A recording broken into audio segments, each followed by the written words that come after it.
So in today's video, we're going to look at reference styles. So reference styles is the way that a formula is constructed using either what is traditionally what people are used to, which is A, B, C, D, E, F, G, H, I, across, and then the numbers down.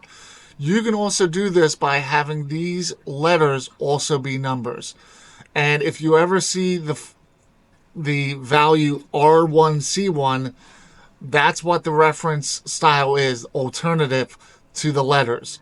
This style right now that we're looking for is literally called the reference style A1, and the other reference style is R1C1. So if we go in, if we do a equals sum of these values here, this is what most people are used to. So I'm doing a sum of D2 to D5. And most people are used to that formula. If I go into File and then Options, and in the formulas, you'll see this reference style here. So this changes the reference style to the row and column reference style. So I'm going to check that off, hit OK. And you can see this is now changed. Based on the position of this formula, it is saying I'm going to minus 6 rows, this column, so it's just C. It doesn't need to be C1, it's essentially C0.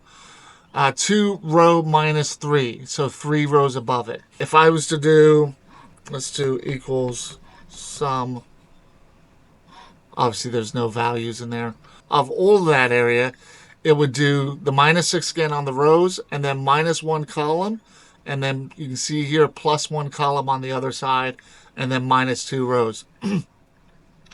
I have seen, and you also notice at the top of the screen, this no longer is A, B, C, D, F, G. This is just 1, 2, 3, 4. The row numbers don't change, but how they're referenced in the formula does. Also, you can see your position here. Your absolute position that it gives you is R8C4, so row 8, column 4. In a way, that's more logical, but when you look at the formulas, they're very difficult to read. I have seen people use this occasionally.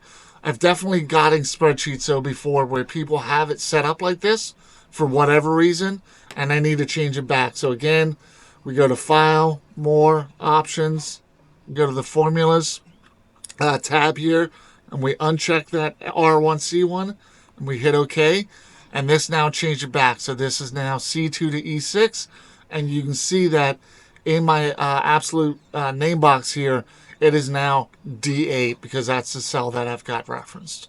Thank you for watching. Please don't forget to like, subscribe, and comment. Please also share. Please go ahead and check out my other videos on my page. Have a great day.